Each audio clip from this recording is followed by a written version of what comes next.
Keyakinan jika tidak diuji, maka keyakinan akan menguji Anda. Pada sebuah hukum keyakinan, apapun yang Anda yakini dengan penuh akan menjadi kenyataan. Anda selalu berjalan sesuai dengan keyakinan Anda. Anda selalu berjalan konsisten dengan keyakinan, tak peduli itu benar atau salah. Semua yang Anda yakini saat ini adalah hasil sebuah proses pembelajaran dalam kehidupan Anda kemarin. Namun begitu keyakinan tersebut jalan di tempat, Anda wajib memiliki keyakinan baru. Bagaimana membentuk keyakinan baru tersebut? Keyakinan yang sejalan dengan kemajuan. Ingat, keyakinan Anda sangat menentukan kehidupan nyata Anda. Anda bukan mempercayai apa yang Anda lihat, tetapi Anda melihat apa yang Anda yakini. Dan ketahuilah, keyakinan yang paling berbahaya adalah kepercayaan yang membatasi diri atau self-limiting belief. Ini adalah jenis keyakinan terhadap diri sendiri yang berpotensi menghambat Anda. Banyak keyakinan seperti ini. Ada keyakinan yang Anda terima tanpa Anda melihat kebenarannya. Hanya kumpulan pemikiran orang sekitar Anda yang Anda anggap. Misalnya ada sebuah situasi lalu Anda bilang, "Jah, ini kan hanya untuk orang kaya, bukan untuk kita-kita. Ngapain jadi kaya kalau nggak bahagia? Hidup kan yang penting bahagia." Ini informasi apaan? Paling sama ngajarin ilmu yang susah dipraktekkan. Perhatikan 3 kalimat tersebut. Pernyataan pertama membuktikan bahwa berpikir dan memilih dirinya, dia berjarak dengan kekayaan. Dia memilih dirinya tidak layak kaya. Pernyataan kedua, ia memilih berpikir bahwa kaya miskin gak penting, yang penting bahagia. Maka benar bahagia didapat, namun kaya belum tentu. Dia berpikir kaya merepotkan, namun dalam ketidakkayaan dia akan sering digoda dengan kenyamanan orang kaya sehingga kekesalannya memuncak atas usaha mencari bahagia yang tersandung-sandung. Pernyataan ketiga adalah pernyataan lelah dirinya atas banyaknya peluang yang mendatanginya karena permintaannya untuk sukses, namun dia tidak capai. Dia menolak sukses. Sukses itu susah. Stop belajar. Jika Anda benar yakin bahwa Anda memang tidak mampu dalam bidang mencari kemakmuran dan menghasilkan uang banyak, kepercayaan ini jadi benar dalam kehidupan Anda. Saya berani jujur mengatakan karena dulu saya berpikir seperti itu, hingga saya memutuskan berubah. Dan informasi berikut ini adalah cara saya merubahnya, walaupun saya belajarnya terseok-seok. Hukum daya tarik dalam dunia fisika kita mengenal dengan istilah magnet hidup. Anda adalah magnet hidup. Pikiran Anda adalah motornya dari magnet tersebut. Bahwa Anda tanpa pengecualian akan menarik orang-orang, peluang, dan keadaan yang serasi dengan pemikiran dominan Anda ke dalam kehidupan Anda. Intinya, semua yang datang ke Anda yang menariknya. Jika memiliki pemikiran yang positif, optimis, penuh kasih sayang, dan sukses, Anda akan menciptakan medan magnet yang menarik hal seperti itu. Jika sebaliknya, kita memilih pikiran-pikiran yang negatif, orang tersebut akan mendatangkan hal-hal yang negatif. Orang-orang yang berhasil adalah mereka yang berpikir lebih efektif dibandingkan orang yang tidak berhasil. Mereka menghadapi kehidupan, hubungan mereka dengan orang lain, tujuan hidup mereka, masalah mereka, dan pengalaman mereka dengan cara beda dengan orang yang tidak sukses. Mereka menabur bibit lebih dahulu lebih baik daripada orang yang tidak efektif. Sebagai akibatnya, dia akan menuai kehidupan yang baik pula. Jika belajar bagaimana cara berpikir dan bertindak layaknya orang sukses, bahagia dan makmur, Anda akan dengan segera dapat menikmati kehidupan seperti mereka. Sukses, bahagia, dan makmur. Ilustrasi sederhana. Dalam dunia komputer, kita mengenal ada istilah hardware, ada software. Otak kita, tubuh kita adalah hardware. Sementara cara kita berpikir itu software. Software masih dibagi dua lagi. Ada OS, operating system, dan ada software aplikasi. Misalnya OS-nya Microsoft Windows, aplikasinya Photoshop. Maka kita bisa menggunakan software tersebut untuk mengubah-ubah foto sesuai keinginan kita. Nah, dalam kehidupan ada software aplikasi juga. Misalnya software bahagia, software sehat, software sukses, software santun, software musik, dan lain sebagainya. Manusia terlahir tanpa software aplikasi. Perjalanan hidupnya lah yang membuatnya itu terpasang, membuat software tersebut secara perlahan dalam peristiwa-peristiwa berulang. Dengan informasi-informasi seperti kita, software tersebut dipasang. Yang menjadi masalah dalam kehidupan biasanya adalah OS. Operating sistemnya tidak bisa mengaplikasikan softwarenya. Misalnya OS-nya Android, aplikasinya Corel Draw di handphone, itu pasti tidak jalan programnya. Dalam kehidupan, operating system adalah sistem keyakinan Anda, belief system Anda. Sementara sukses, bahagia, sehat, senyum, musik, olahraga, bekerja, memasak, ikhlas, ringan tangan adalah software yang harus diinstal, yang harus dipasang dengan sengaja, dengan pilihan sadar. Yang menjadi pertanyaan sekarang adalah, kenalkah Anda dengan operating system Anda? Kenalkah Anda dengan software aplikasi Anda? Hal ini mungkin akan menjawab banyak pertanyaan pribadi. Kok saya sudah ikut kursus, berguru, ambil mentor, sana sini, hidup belum berubah? Sering ke orang pintar, ke workshop, saya juga nggak bisa ketemu solusinya. Belajar dari buku misalnya, belum berubah apapun. Sebentar. Mari kita lihat di dalam diri kita. Jangan-jangan bukan aplikasinya yang salah, namun operating system kita yang nggak cocok. Ke depan kita akan buka rumusnya. Pelajaran yang menggunakan jurus-jurus tindakan atau praktek. Mohon kencangkan ikat pinggang Anda. Karena semua akan dikupas tuntas. Akan kita pasang OS yang cocok. Setuju? Teringat peristiwa setahun yang lalu selagi kami berdiskusi di sebuah lounge Mercantile Jakarta, mata saya memandang seseorang yang tak asing bagi saya. Teman kuliah saya, junior saya di kampus. Yang ketika saya sambangi duduknya yang sendirian, dia berkata, "Mas, dari tadi saya udah melihat Mas Mardigu, tapi lihat wajah galak dan serius ya sudah. Saya melipir dulu ke sini." Sayanya tersenyum. Karena dia tahu sekali kalau saya agak galak, pasti ada sesuatu yang saya sangat ingin selesaikan. Dan biasanya dia menjadi padawan saya, yaitu pembantu pekerjaan saya dulu bereksperimen di kampus. Jadi tahu dan kenal sekali tabiat galak saya. Dan saya galak banget sama dia. Saya berkata, "Kamu benar, saya ada sesuatu yang belum pernah saya lakukan. Dan saya akan lakukan. Tapi saya tidak tahu caranya dan tidak tahu jalan. Cuma lihat sinar harapan kecil di ujung lorong gelap." Dan saya pun menceritakan sekilas apa yang kami akan lakukan. Singkatnya, saya tidak melakukan sesuatu yang belum pernah saya lakukan, yaitu ingin membangun industrial area di Jawa Timur. Tapi heavy industry. Makhluk ini baru bagi saya. Saya blank, tidak kenal medannya. Saya pun tidak banyak referensi tentang heavy industrial complex, yaitu refinery center. Tapi feeling saya kayaknya banyak yang butuh dan ini peluangnya besar ke depan. Karena Indonesia kan dunia industrinya lagi turun-turunnya. Karena memang gak ada beginian. Itu feeling saya. Tapi saya tidak kenal sekali lagi bisnisnya. Heavy Industrial Park itu bisnis yang belum saya tahu. Bagaimana caranya, bagaimana mainnya, total blank. Tapi ada potensinya. Secara logika saja.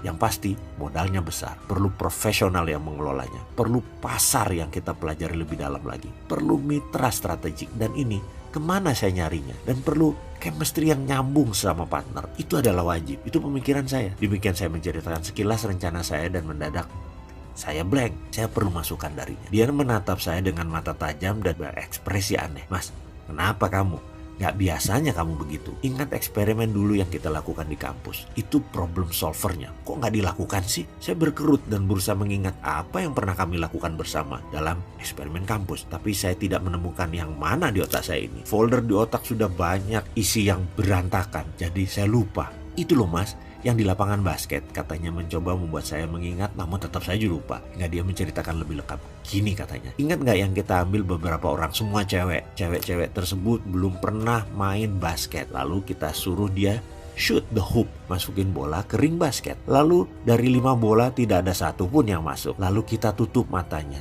Dan kita panggil 10 orang penonton yang akan menyemangati dia. Lalu kita tutup matanya, dia pakai blindfold. Lalu diposisikan di depan shooting. Kemudian dia melempar bola. Maka ke-10 orang tersebut bertepuk tangan dan berkomentar bahwa bola tersebut masuk ke ring basket. Padahal bolanya tidak masuk. Namun mereka bersorak seakan bolanya masuk. Dan komentar, "Yeah, finally, akhirnya Anda bisa, hebat, gitu dong, terus, mantap." Setelah 3 kali bola tersebut dilempar, masuk. Padahal tidak ada satupun bola tersebut masuk, maka tutup matanya dibuka. Lalu cewek tersebut kembali ke posisi shooting. Dia diberikan 10 bola kali ini. peluang menembaknya sekarang lebih banyak. Ternyata dari seorang yang tidak pernah main basket, mereka sekarang bisa masukkan 4-5 bola ke keranjang dibantu tepukan penonton yang cheering up, mendukung dia. Jadi otak manusia itu bisa dibantu dengan ilustrasi nyata dalam pikirannya bahwa dia bisa melakukan. Walaupun belum pernah dilakukan sebelumnya, namun dengan stimulus mereka pernah melakukan, ternyata merubah kimia yang ada dalam pikiran mereka menjadi kenyataan. Mereka membuat pathway, jaringan baru di otak mereka, sehingga mereka jadi possible karena udah ada data baru, yaitu masukin bola ke ring basket. Apa yang Mas akan lakukan adalah persis seperti gadis eksperimen basket kita dulu. Sekarang saran saya, cari kelompok orang yang pasti support Mas Mardigu. Share pada mereka bisnis Mas ke depan. Mereka belum tentu bisa bantu, namun cheer up mereka, Mas pasti bisa dapatkan. Gampang itu buat Mas. Komentar positif lainnya, siapa saja yang support Mas Mardigu akan merubah kimia di diri Mas Mardigu dan membuat Mas Mardigu bisa beneran dalam kenyataan akan sukses. Mendengar komentarnya, saya bertanya, kamu bekerja di mana sekarang? Mau join the club? Gabung sama saya? Mau gabung dalam tim pemimpi ini? Dia bukannya menjawab, malah memberikan kartu namanya dan berkata, saya di dunia finansial Mas. Segala yang kita ketahui tentang diri kita, semua apa yang kita pelajari, kita percayai, terekam dalam hard drive kepribadian kita, yaitu di dalam self-concept kita. Self-concept mendahului dan memprediksi tingkat performance dan efektivitas apapun yang kita lakukan. Hukum timbal balik membuat tingkah laku nyata kita akan selalu konsisten dengan self-concept yang terdapat di dalam diri. Oleh karena itu, segala perkembangan yang terjadi dalam hidup kita harus mulai dari perkembangan dari dalam, yang di dalam self-concept kita. Manusia memiliki self-concept keseluruhan yang terdiri dari semua hal yang kita percayai tentang diri kita dan tentang kemampuan kita. Serangkaian kepercayaan ini terdiri dari semua pengalaman, semua keputusan yang pernah diambil, semua keberhasilan, semua kegagalan, ide, berbagai informasi, emosi, dan pendapat tentang hidup kita sampai hari ini. Self-concept menentukan bagaimana apa yang kita pikirkan dan rasakan tentang diri kita dan mengukur seberapa baik kinerja kita secara umum. Sebagai contoh, kita memiliki sebuah self-concept tentang seberapa sehat dan seberapa bugarnya kita dan seberapa banyak kita makan serta berolahraga. Kita memiliki sebuah self-concept tentang betapa disenanginya dan populernya kita di antara orang lain, terutama di kalangan kaum lawan jenis. Kita juga memiliki sebuah self-concept tentang seperti apa kita sebagai seorang pasangan hidup atau sebagai orang tua bagi anak-anak kita, dan seberapa baiknya kita sebagai seorang teman bagi para sahabat, seberapa pandainya kita dan seberapa pintarnya kita di dalam belajar. Benar, kita juga memiliki sebuah self-concept bagi setiap jenis olahraga yang kita mainkan dan bagi setiap aktivitas yang kita ikuti, termasuk seberapa baiknya kita mengemudikan kendaraan. Kita pasti memiliki sebuah self-concept yang menentukan seberapa baiknya kita mengerjakan pekerjaan, seberapa baiknya kita mengerjakan setiap bagian yang terdapat dalam pekerjaan kita. Kita juga memiliki sebuah self-concept yang menentukan seberapa besar penghasilan kita dan seberapa bijak kita menabung dan menginvestasikan. Area ini adalah sebuah area yang penting. Fakta menunjukkan bahwa kita tidak akan pernah dapat memperoleh penghasilan lebih banyak atau lebih sedikit dari tingkat pendapatan yang terdapat dalam self-concept kita. Jika kita ingin memperoleh uang lebih banyak lagi, kita harus ubah apa yang kita percayai tentang diri kita, terutama yang berkenaan dengan pendapatan dan uang. Kita akan banyak praktek ini sebentar lagi. Kembali ke self-concept. Untuk memasukkan self-concept yang baru ke dalam pikiran agar menjadi kemakmuran adalah nyata, maka hal yang akan diulang-ulang di dalam video ini adalah tentang self-concept. Salah satunya, collapsing anchor. Apa itu? Nilai besar dalam diri seseorang seperti agama, pengalaman hidupnya, namanya adalah kenyataan-kenyataan yang membuatnya menjadi belief system, menjadi nilai permanen yang kuat yang kita sebut anchor atau jangkar. Ada anchor-anchor kecil yang terjadi karena asumsi, karena katanya, karena pengalaman orang yang Anda percayai Karena tulisan yang Anda baca walaupun Anda tidak pernah alami, imajinasi, bayangan, rangkaian citra hasil rekayasa pikiran sendiri. Jika itu terjadi pengulangan, juga dapat menjadi nilai permanen belief system dalam diri seseorang. Inilah penghalang terbesar dari jalur sukses seseorang. Ini harus dicuci, harus dirubuhkan. Pengalaman yang dirasakan Anda sudah tidak bisa dilawan atau diikuti logika dan Anda harus dirubuhkan. Jadi, sesi berikutnya adalah merubuhkan jangkar-jangkar negatif yang menjadi penghalang sukses Anda. Maka self-concept akan dimasukkan ke dalam pikiran Anda. Dan saya beri ilustrasi sedikit tentang pengalaman pribadi saya. Dalam kelas Millionaire Mindset yang saya ikuti, di sesi awal para peserta ditanya apa itu kemakmuran dalam diri mereka.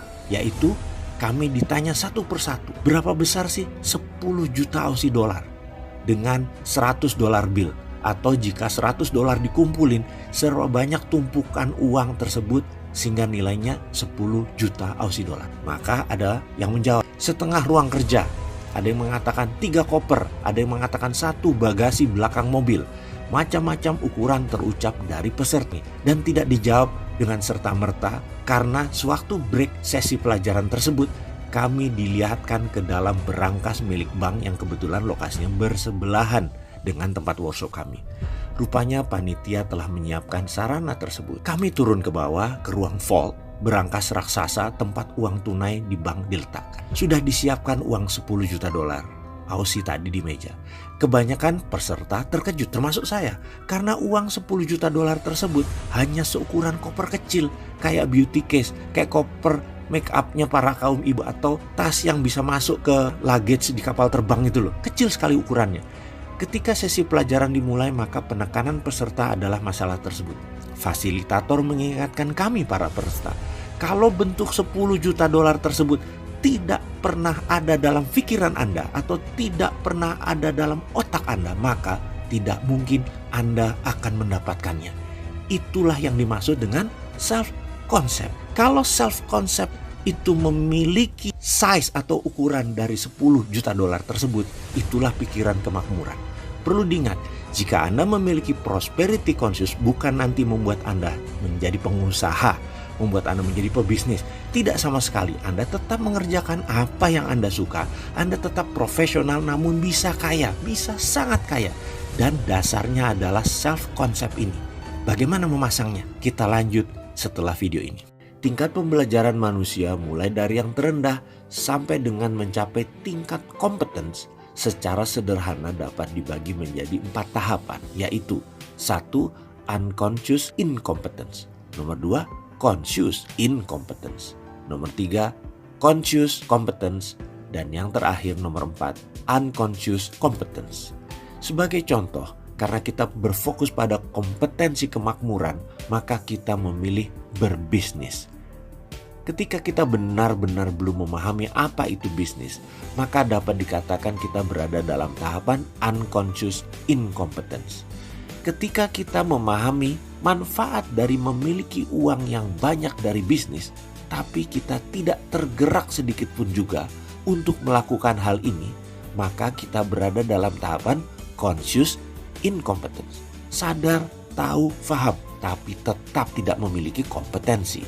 Pikiran kita berpindah dari tidak sadar atau unconscious karena ketidaktahuan, dan setelah diberitahu, diajari, dilihatkan, dirasakan betapa nikmatnya punya rumah yang besar, sarana hidup yang nyaman, keluarga yang tercukupi segala kebutuhan dasar dan sekunder, kita langsung kinclong dan aha, boleh juga nih berkemakmuran. Ketika kita memahami manfaat dari bisnis, lalu kita mencoba untuk melakukannya secara susah payah. Perlu banyak usaha, banyak gagal, banyak investasi lagi, banyak cari ilmu lagi, banyak berteman lagi, cari modal, network, partner, supply, dan mental yang sangat kuat dan berani seringkali terhenti untuk kemudian memulai lagi dari nol kembali. Itu menandakan kita sudah mencapai tahapan conscious competence, tahap ketiga. Ketika kita memasuki semangat tiada hari tanpa bisnis, Bahkan kita benar-benar resah saat kita melihat peluang bisnis, peluang dapat uang, dan kita tidak ambil, kita resah. Maka kita telah mencapai kompetensi yang tertinggi, yaitu unconscious competence. Tahap tersulit adalah saat kita berada tahapan conscious competence. Tahap ketiga, disinilah manusia bisa masuk jebakan rat race. Anda bagai tikus yang berlari-lari di kincir berbentuk lingkaran, yang ternyata seberapa kencang lari Anda tetap lari di tempat. Jadi, bagaimana supaya kita berada dalam unconscious competence dalam bidang kemakmuran? Masuk level 4. Banyak cara pastinya. Kita dapat menetapkan cara lambat yang alami atau cara cepat untuk meningkatkan kompetensi ini. Dan akhirnya semua kembali pada kita. Apakah kita perlu berupaya dengan sengaja menggerakkan beberapa hal yang ada dalam diri kita agar memasuki tahapan unconscious competence? Atau kita sudah merasa nyaman dengan hidup kita secara alami serta berserah diri pada pihak lain? Atau kita mempelajari dengan cara yang cepat? Berikutnya adalah video tentang menerangkan bagaimana cara cepat menjadi kaya. Dalam membangun bisnis ada tahapan yang krusial atau penting yang harus dilakukan dikala posisi perusahaan masih embrio, masih seed company. Seed company adalah usaha awal yang masih dalam rahim, baru ditanam. Sama seperti bayi ketika baru dibuahi, maka mulailah sang bunda memakan makanan pilihan yang jadi asupan bayi agar gizi, mutu jabang bayi di dalam perut, hardware-nya bagus dan terbaik. Dan kemudian kedua orang tuanya akan memperkenalkan perasaan dan emosi kepada si jabang bayi di perut sang bunda. Selama kehamilan, perasaan happy, riang, santai, bahagia, indah terus dipertahankan. Ada 1-2 sebel marah, namun jangan sampai membiarkan perasaan benci, teriak, memaki, berantem itu dilakukan. Bayi di perut Anda tidak perlu penjelasan apa yang nanti akan terjadi karena sudah diperkenalkan rasa super negatif dalam rahim. Jangan, sekali lagi, jangan. Pertahankan makanan yang bergizi, perasaan dan emosi positif selama 9 bulan. Itu bukan saja nanti membuat bayi memiliki platform manusia bahagia, tetapi membuat sang bunda juga memiliki hal yang sama. Yang kemudian bayi lahir dalam masa 5 tahun pertama, ketika persepsi dan logika baru dibentuk, itu tugas kedua orang tua yang berat. Karena masa ini belief system dibuatkan platformnya. Saya bahkan bisa menentukan bahwa kaya miskin surga neraka pilihannya ke depan 50% dicetak di sini. Oke, kita kembali ke masa seeding dan inkubator bagi perusahaan atau bisnis. Dalam dunia pemberdayaan diri, maka apa yang terjadi kalau masa inkubator manusia yang kurang memahami pentingnya emosi positif, atau ternyata manusia itu sudah keburu lahir, juga ternyata dia dibesarkan dalam keluarga dan lingkungan yang liar dan tidak harmonis, dan ternyata orang itu usianya sudah dewasa sekarang, sudah di atas 25 tahun, dia ingin menjadi orang yang tenang, ingin menjadi orang yang menyenangkan, ingin menjadi orang yang sukses berkelimpahan kemakmuran, dan pastinya dia ingin berkelimpahan cinta. Namun semuanya belum bisa dicapainya sekarang. Apa yang harus dilakukan? Maka pertama-tama pikirannya yang harus diklingsing. Teknik gibris cleansing harus dilakukan terlebih dahulu sebelum sebuah seed bibit kebaikan ditanam, dipelihara dalam inkubator agar tidak digerogoti oleh pikiran negatif hingga bisa bersemi. Bagaimana mempertahankan seed atau benih dalam inkubator adalah skill tinggi yang harus sahabat semua miliki. Saya pasti akan mengajarkan dan melakukan berbagai cara agar kita membedah unconscious dengan stacking reality teknik. Pengalaman saya teknik ini paling efektif. Mungkin karena para profesor guru-guru saya jauh lebih memilih teknik stacking reality ketimbang nestle loop dalam memelihara seed biji pikiran dalam unconscious mind. Kita wajib memiliki biji yang baik yang ditanam, dan itu berlaku untuk membangun bisnis, juga berlaku untuk membangun manusia yang unggul. Pesan di WA menyatakan, aku menuju kantormu di kantor Kuningan jam 5-an. Saat menerima WA itu saya sedang jalan menuju ke kantor Kuningan ketika HP saya baca dan saya balas. Chief, 15 menit lagi saya tiba. Di kafe di bawah, kita ketemuannya yuk. Saya perlu teh hangat nih sore-sore. Mendapat tamu seperti ini, langsung adrenalin saya naik. Penat saya terasa terangkat semua. Iya benar, orang ini aneh jalan hidupnya. Saya mau menceritakan keanehan teman saya ini. Karena sedikit dari orang yang jalan hidupnya bejo atau beruntung seperti dia. Beruntung dan terus beruntung.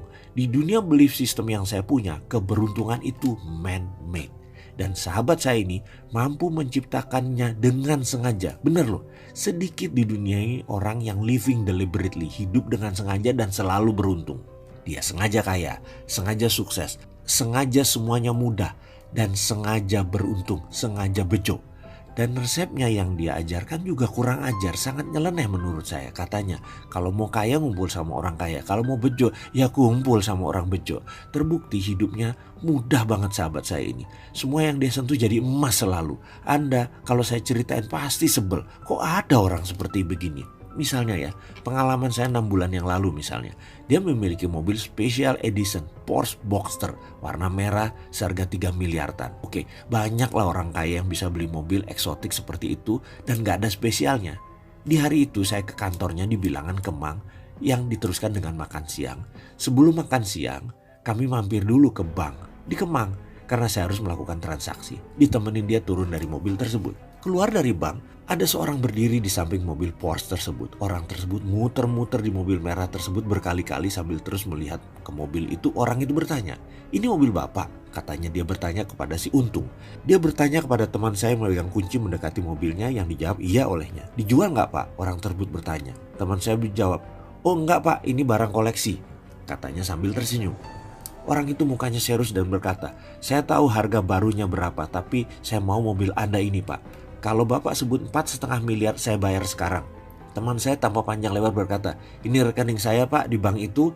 Bapak bayar sekarang, mobil ini Bapak bawa pulang, saya tanda tanganin kwitansi, BPKB saya kirim ke rumah Bapak." Dan apa yang terjadi? 30 menit kemudian transaksi selesai.